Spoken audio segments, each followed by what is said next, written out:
ஓம் தத்புருஷாய வித்மகே வக்ரதுண்டாய தீமகி தன்னோ தந்தி பரசோதியா.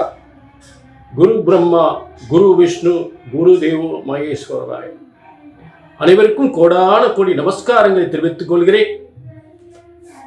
மார்கழி மாத பலன்கள். மார்கழி மார்கழி என்றால் தட்சிணாயன காலத்தின் இறுதி மாதம். பாவகாலங்கள் தீய சக்திகள், தீமைகள் அழியக்கூடிய ஒரு அற்புதமான இறுதி மாதம் தட்சிணாயன காலம். உலகத்தில் அதிகமாக பாவங்கள் செய்பவர்களுடைய ஆட்சி நடக்கின்ற ஒரு தட்சிணாயன காலத்தில், இந்த தட்சிணாயன காலம் என்பது கொடூரமான உலகத்தை, மிகப்பெரிய கொடூரமான ஒரு தீய சக்திகள் கொண்ட தீயவர்கள் உலகை ஆட்டி வைத்துக் கொண்டிருக்கின்ற இந்த காலத்தில் அவர்களை எல்லாம் இந்த தட்சிணாயன காலத்தில் தண்டனை கொடுத்தது, தண்டனை பெறப்பட்டது, தண்டனை கொடுத்தது. நன்மைகள், பாவங்கள் அழிந்து நன்மைகள் பறக்கக்கூடிய ஒரு மாதம் மார்கழி மாதம். உதாரணத்திற்கு அதே போல இந்த மகாபாரத யுத்தம் என்பது இந்த மார்கழி மாதம் தான் ஏற்பட்டது. திரௌபதிக்கு, அதாவது துரியோதனன் துச்சாதனன் இந்த திரௌபதிக்கு ஏற்படுத்திய மிகப்பெரிய கொடுமை. அப்படிப்பட்ட பாவ செயல்கள் செய்தவர்கள் எல்லாம் அழியக்கூடிய மாதம் மகாபாரத யுத்தம் முடிவடைந்த மார்கழி மாதம். உலகத்திற்கே புண்ணியங்கள் ஏற்படுகின்ற ஒரு முக்கியமான மாதம். மார்கழி முடிந்ததுன்னு புண்ணிய காலம் என்று சொல்லக்கூடிய தை பிறக்கின்றது. ஆகவே உங்கள் அனைவருக்குமே, ஒவ்வொருவருக்கும் தீமைகள் அழிந்து நன்மைகள் பிறக்கக்கூடிய ஒரு மார்கழி மாதம், தெய்வ வழிபாட்டுக்குரிய மாதம் என்பதை மறந்து விடார்கள். இப்ப எல்லா ராசிக்குமே மார்கழி மாதத்தின் உன்னத பலன்களை பார்க்க போகின்றோம். இது பொது பலன். உங்க தனிப்பட்ட ஜாதகத்தை பார்க்கணும்னா, ஏன்னா தனிப்பட்ட ஜாதகத்தை உங்க தலையெழுத்தே தெரியும். என்ன தலையெழுத்துக்காக பூமியில பிறந்திருக்கீங்க, எதை சாதிக்க போறீங்க அப்படின்றது உங்களுடைய தனிப்பட்ட ஜாதகம் மட்டுமே சொல்லும். இது பொதுவான பலன். அப்போ உங்க எதிர்காலத்தை தெளிவாக துல்லிதமாக உங்க தனிப்பட்ட ஜாதகத்தை பார்த்துக்கலாம். கீழே நம்பருக்கு நோட் பண்ணிட்டு ஒரு அப்பாயின்மெண்ட் வாங்கிக்கலாம். சரிங்களா? இப்போ எல்லா ராசிக்கும் நம்ம மார்கழி மாத பலன்களை பார்ப்போம். மார்கழி மாத பலன்கள். சிம்ம ராசினியர்களே, உங்களுக்கான மார்கழி மாத பலன்கள். அதாவது மார்கழி 6 வரை உங்களுக்கு 12ஆம் இடத்துல குரு பகவான் சுபத்துவம் வாய்ந்த செல்வத்தை பெருக்கக்கூடிய இடம். ஏன்னா உங்களுக்கு 5-8க்குரியவர். இந்த 5-8க்குரியவர் அப்படின்றது உங்களுக்கு புத்திரஸ்தானம். அதே நேரம் 8ஆம் இடம் திடீர் யோகம், திடீர் வருமானத்தை கொடுக்கக்கூடியவன். 12ஆம் இடத்திலிருந்த விபரீத ராஜயோகம் என்ற அடிப்படையில் ஒரு பூமி, இடம், சொத்துக்கள், பதவி யோகங்கள், இடம் மாற்றங்கள், பதவி மாற்றங்கள், பதவி முன்னேற்றங்கள் என்று பெறக்கூடிய இடத்துல தான் இப்போ இருக்கிறார். இப்போ அதிலிருந்து திரும்ப லாபஸ்தானத்துக்கு தான் போகிறார். 11ஆம் இடத்துக்கு திரும்ப ரிவர்ஸில் போயிடுறார், மிதுனத்துக்கு. அப்போ மார்கழி 6ல் சிம்மத்துக்கு 11ஆம் இடத்துக்கு போயிடுறார். சிம்மராசிக்கு 11ஆம் இடம்.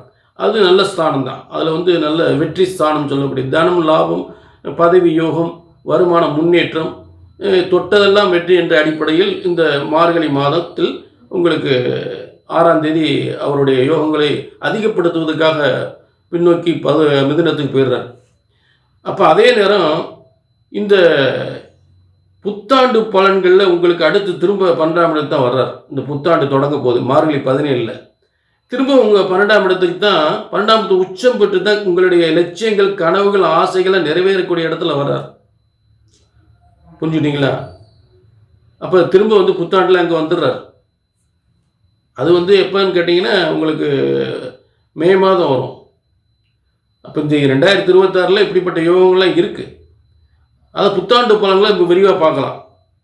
சரி, அடுத்து உங்களுக்கு இந்த மார்கழி 7 அதாவது தனுசில் வந்து உங்களுக்கு 5ஆம் இடத்துல பூர்வ புண்ணிய ஸ்தானம் புத்திரஸ்தானம் அப்படின்னு சொல்லக்கூடிய இடத்துல உங்களுடைய ராசிக்கு அதிபதி சூரியனும் செவ்வாயும் ஏற்கனவே இந்த மார்கழி மாதத்தில் இருக்கிறாங்க.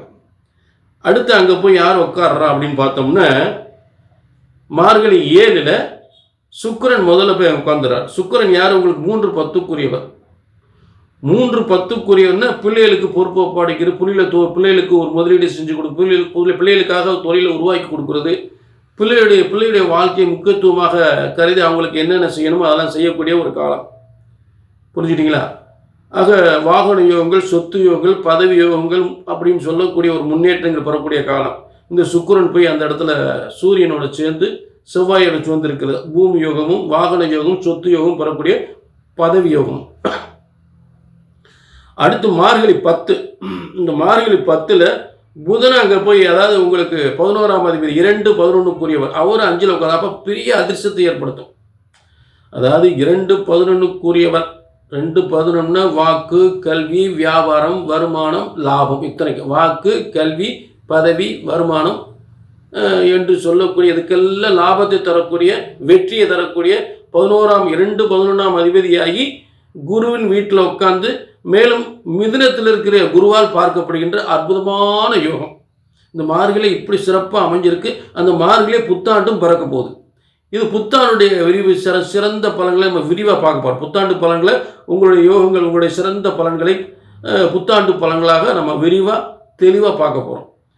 அடுத்து இந்த சுக்கிரன் வந்து சுக்கிரனும் புதனும் வந்து சூரியன், செவ்வாய், சுக்கிரன், புதன் இந்த 4 கிரகங்களுமே குரு பார்வையில், குரு வந்து 12ஆம் இடத்துலேருந்து 11ஆம் இடத்துக்கு ரிவர்ஸ் ஆகி போயிடுறார், மிதுனத்துக்கு போயிடுறார். அப்போ அங்கேருந்து உங்கள் 5ஆம் இடம் மிகப்பெரிய அதிர்ஷ்டம், திடீர் செல்வம், திடீர் சொத்துக்கள், திடீர் பதவி யோகங்கள், செய்கின்ற முதலீட்டில் மிகப்பெரிய முன்னேற்றம், ஷேர் மார்க்கெட், இப்படி எத்தனையோ விஷயங்கள் அத்தனையும் சிறப்பு பெறக்கூடிய நிலையில் சிவராஜயோகம் ஒன்று இருக்குது. சூரியனும் குருவும் ஒன்றுக்கு ஒன்று பார்த்துட்டா சிவராஜயோகம். இப்படிப்பட்ட சிறப்பான யோகங்கள் இந்த மார்கழி மாதத்தில் உங்களுக்கு சிம்மராசிக்கு அமைந்திருக்கிறது. கவலைப்பட வேண்டிய அவசியமே இல்லை. வாழ்க்கையில் மிகப்பெரிய முன்னேற்றம் அடையக்கூடிய எதிர்காலம் வரக்கூடிய 2026க்கும் அடுத்து தை பிறக்க போது, தையில் ஏற்படுகின்ற ஒரு தொழில் யோகத்திற்கும் இப்பயே அதற்கான ஆயத்தமான கிரகங்கள் உங்களுக்கு தயாராகிவிட்டன. இதை பற்றி விரிவாக தெளிவாக நம்ம 2026 புத்தாண்டு பலன்கள் நம்ம தெளிவாக பார்க்க போகிறோம். சரிங்களா?